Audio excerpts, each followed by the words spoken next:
Il est violent, brutal, extrêmement intelligent, craint aussi bien par les Autobots que par les autres Decepticons. Aujourd'hui, on parle d'un chef de guerre sans pitié, inventé dans les pages des comics G1 de Transformers, Straxus.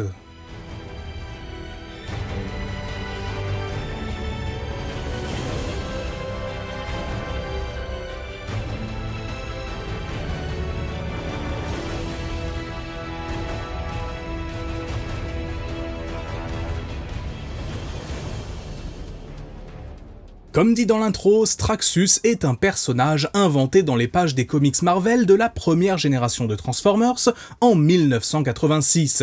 Siégeant dans la forteresse Decepticon de Darkmount, il règne d'une main de fer sur Cybertron en l'absence de Megatron, lorsque ce dernier est coincé sur Terre. Il envoie notamment ses troupes traquer Autobots comme Cybertroniens non alignés afin de les tuer en les faisant fondre, récupérant ainsi le métal les composant.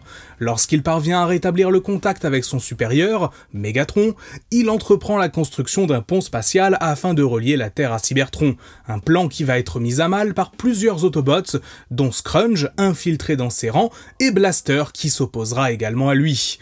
Possédant une grande force ainsi qu'un mode alternatif qui ne fait pas dans la dentelle, à savoir un énorme canon, un peu dans le même style que Galvatron, il se retrouve attaqué par des Autobots en nombre alors que son pont spatial peine à fonctionner.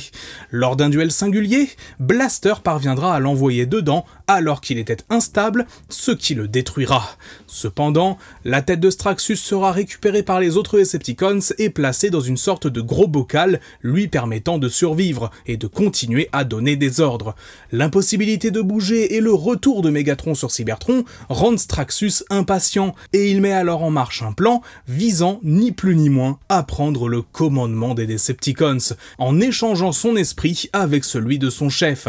Cependant, alors que Megatron résiste au transfert, les deux esprits se retrouvent dans son corps et le chef des Decepticons parvient non sans mal à totalement prendre le dessus et visiblement éliminer définitivement celui qui venait de le trahir. Mais encore une fois, Straxus avait prévu une solution de secours, un clone de Megatron. Son objectif était de transférer son esprit du vrai Megatron à un faux, reconstruit quasiment à l'identique et sur lequel il pourrait facilement prendre le dessus. Alors que le vrai Megatron était présumé mort, son clone prend alors sa place et était persuadé d'être le réel leader des Decepticons. Cependant, Straxus commence à le torturer de l'intérieur et à prendre le contrôle. Mais lorsque le vrai Megatron revient et que le clone réalise qu'il n'a rien été d'autre depuis le début qu'une copie, il se donne la mort, préférant cela à une prise de contrôle totale de Straxus, dont l'esprit disparaît alors, mourant cette fois-ci pour de bon. Straxus attendra une vingtaine d'années environ avant de véritablement faire son retour dans la licence, dans les pages des comics une fois encore, cette fois-ci chez IDW. Il est ici un ancien cybertronien actif depuis le règne de Nova Prime sur la planète, aux côtés notamment de Galvatron ou encore Jhiaxus.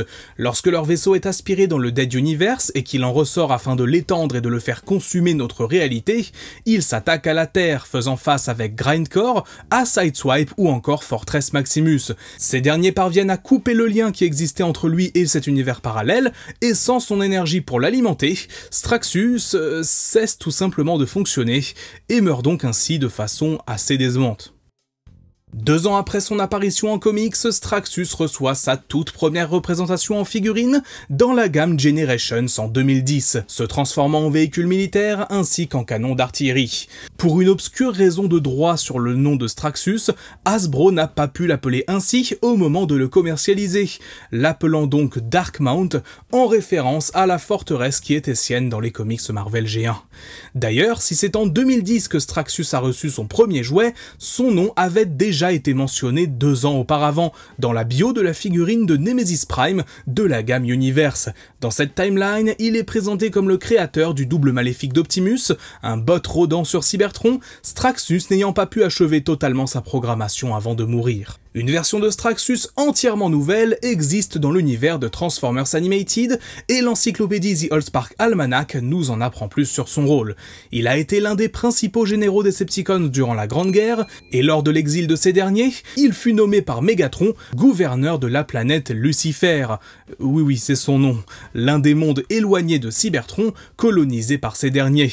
Au départ pensé pour apparaître dans des flashbacks de la saison 3, Straxus ne fut finalement jamais inclus dans la série. Il aurait potentiellement pu apparaître dans la saison 4 si celle-ci avait été mise en chantier, étant notamment apparemment, là encore, le créateur du double maléfique d'Optimus Prime, Nemesis. Dans la gamme japonaise United EX, une nouvelle version entre guillemets de Straxus voit le jour. Commercialisée sous le nom de Roller Master et se transformant en chasse-neige, les différentes petites histoires autour de la gamme expliquent que ce nouveau Decepticon était en fait Straxus, en provenance d'un univers parallèle, cherchant à acquérir le pouvoir de se combiner avec d'autres cybertroniens, chose qu'il arrivera à faire avant de trouver sur son chemin Chopper Master, un autre Autobot ayant récemment acquis également le pouvoir de combinaison. À l'occasion de la sortie d'une figurine exclusive en 2012, Straxus fut intégré à l'univers de Shattered Glass, cet univers miroir où les héroïques Decepticons s'opposent aux tyranniques Autobots. Dans ce dernier, Straxus arbore des couleurs jaunes et est un poète à ses heures perdues. Ouais, on est bien loin de sa version de base, c'est le principe de cet univers.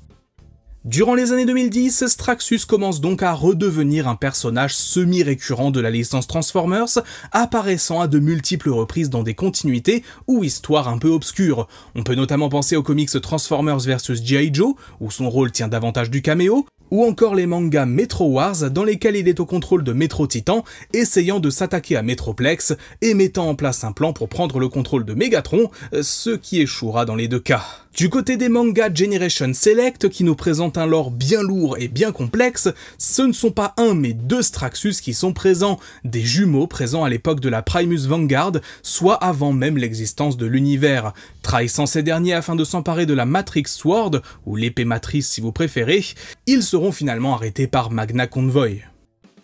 Dans la seconde continuité d'IDW, ayant été publiée de 2019 à 2022, Straxus est présenté de manière très différente de ce qu'on lui connaissait. Il est là encore à la tête de la ville de Darkmount, étant sénateur de cette dernière, mais ne participant pas à la vie politique cybertronienne. Il gère sa ville et ses habitants indépendamment, et alors que la guerre commençait sur la planète, il planifie l'évacuation de celle-ci, ayant calculé et déduit que Cybertron ne résisterait pas au conflit qui se profilait. Acceptant une alliance avec les Autobots, il évacua sa cité, mais perdit l'un de ses deux vaisseaux, parvenant malgré tout à quitter la planète pour une destination que l'on ne connaîtra jamais. Anna Malkova, l'une des principales artistes responsables de ces comics, avait dessiné avant leur annulation un deuxième design pour Straxus après un accident qu'il aurait subi, inspiré des comics Marvel G1 où sa tête était dans un bocal.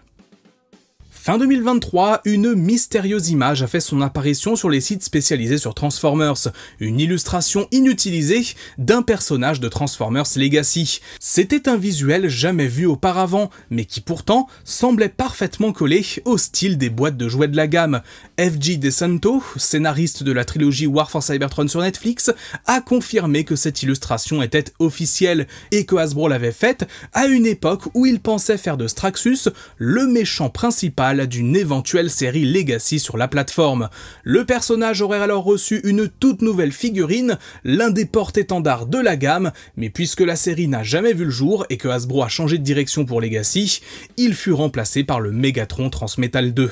Et finalement, en 2024, pour les 40 ans de la licence Transformers, et après toutes ces années d'attente, Straxus va bel et bien enfin recevoir une nouvelle figurine, fidèle à son apparition dans les comics Marvel, dans la mini-gamme Generations Comics Edition, et autant dire qu'après toutes ces péripéties, je pense qu'il l'a bien mérité, et nous aussi d'ailleurs.